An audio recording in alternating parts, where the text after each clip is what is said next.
Welcome back, designers, to Silvia Designs. I'm Kat, and today I have a very special video for you. This is by far my most requested topic. Making stretch bracelets is so much fun, but what's not fun is when they break. In this video, I'm going to teach you the most secure way to tie your stretch bracelets. This is a foolproof way to tie that cord, and I'm going to have some additional tips for you to help you when you're creating your stretch bracelet designs. I'm so glad you're here with me. Please subscribe and hit that notification bell. Also, don't forget to connect with me over on Instagram and reach out during one of my live Q&A classes. If you're ready, I'm ready. Let's learn how to secure those stretch bracelets.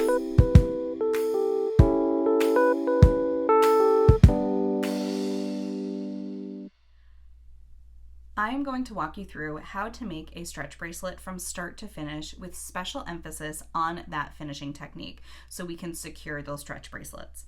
Today I'm going to be using the Opelon. Now this is the best one that I have found. You can see that I'm going to be using the white and it's very clear, but this is the 0.7 millimeter diameter, and this particular spool is 25 meters. Now there are different sizes of spools that you can get depending on how many stretch bracelets you want to make.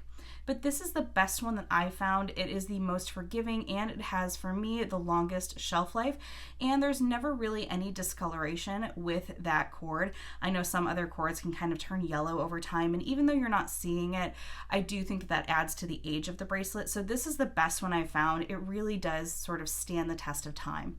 All right, so I'm going to be using Opelon today. Some of the tools that I'm going to need, I'm going to be using some big eye needles. I have some scissors here. And I also have a pair of bent nose tweezers. Now sometimes this can be helpful to have on hand just if you need a little extra help pulling that thread through. We're going to be using the GS Hypo Cement to secure our bracelets, and again, this is the best one I have found. There are other glues that do work, but this is the best adhesive for this particular project. Now the two beads I have here, I have some 8mm wood beads and I have some 10mm gemstones. So this is going to be more specific to someone who's using larger beads. However, I'm going to talk about, what you would do differently as you are using smaller beads as well. All right, let's dive into it. The first thing I want to do is take off the guard to my Opelon here. Just remove that and set that aside. And now the cord, I'm just going to let it come off the spool. I don't want to pre-cut it because the spool actually acts like a little bead stopper, so we can just sort of keep that in the mix there, and I'm just going to put that to the side. Now these big eye needles are really helpful. You can see that big eye there, it just sort of stretches open, and we can put our Opelon through there and just sort of bring it down. Oops, there we go. Bring it down to the end. And we now have our little needle there, and it is going to be much easier to pick up these beads. So I'm going to do a very simple pattern of just alternating these beads as I pick them up, and you can see that it's nice and easy to string them down onto that stretch cord.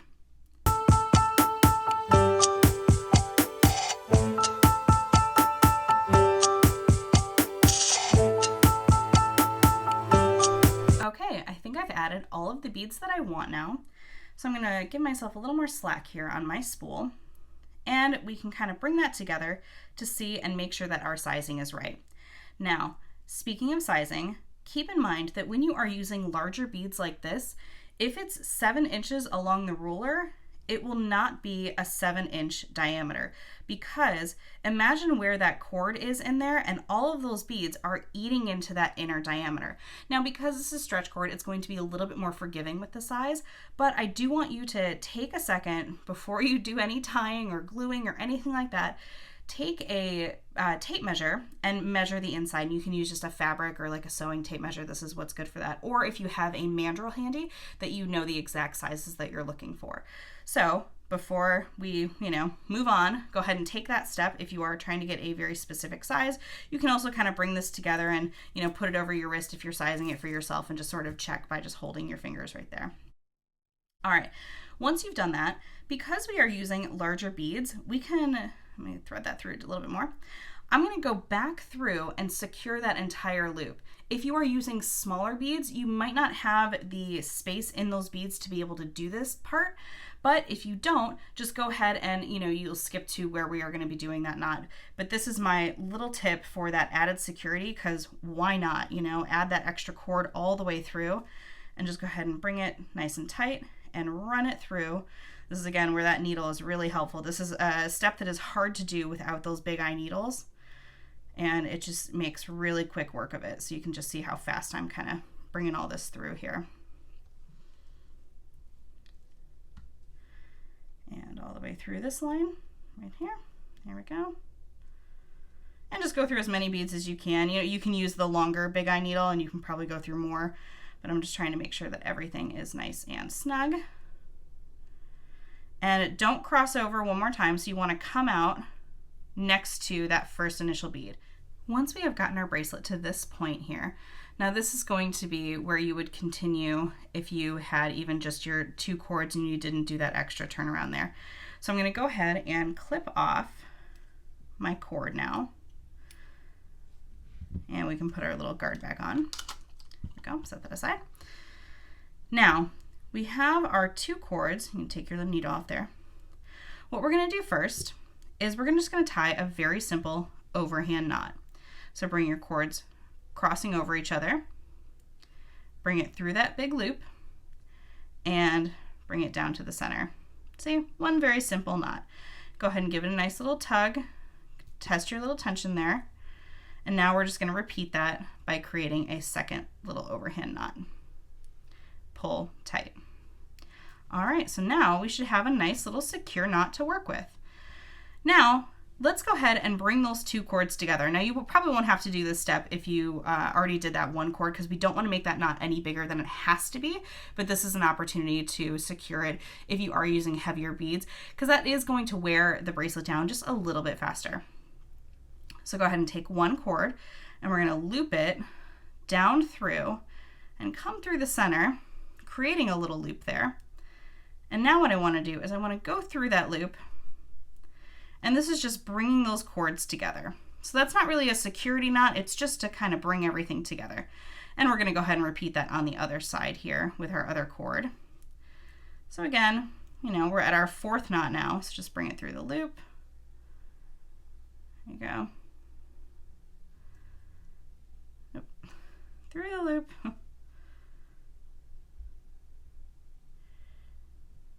Probably should have used my tweezers for that, but there we go. All right, and bring that together. Let's get that other tail out of the way. All right, so now we have everybody kind of sitting together as a nice little knot. Now what I want you to do is we are going to cross over one more time, but this time go ahead and loop through that other piece, just like so, and bring that down together and pull, pull, pull. And then we're going to do 1 more overhand knot. So it's a version of like a surgeon's knot, if you will, to create that final knot on top. Okay, now if you can go ahead and do this, you know, with your fingers, so you can get that thread through 1 more bead and string it out to the side.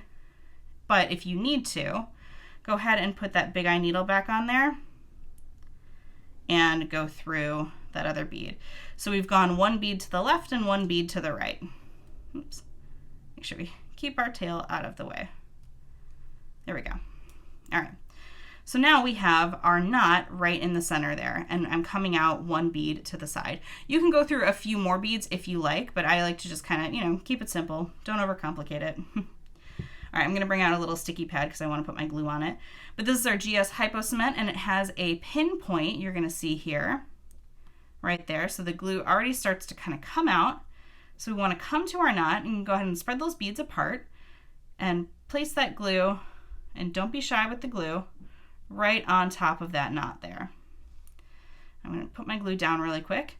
And now what I want to do is I want to slide that wood bead right over top of that glue, and I'm actually going to give him a little twist because I want that glue to really sit in that knot. So that's going to kind of serve as my anchor bead, okay? Let me just put my glue away while that's drying for a second. Now, I do recommend that you let your glue dry before you really start pulling on it, but once that part is done, you can come in with your scissors and just snip it off and snip it off. Perfect.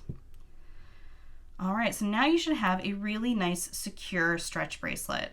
That's the best way I know how to do it. If you have any suggestions or thoughts or comments about it, please leave that down below. Thanks so much for watching, designers. Let me know in the comments if you liked this video. Also, please share it with your friends so we don't lose any more stretch bracelets. Make sure you are subscribed so you can see my weekly videos, and if you have a request for a video, please leave it in the comments below. Thanks again, and I'll see you in the next video.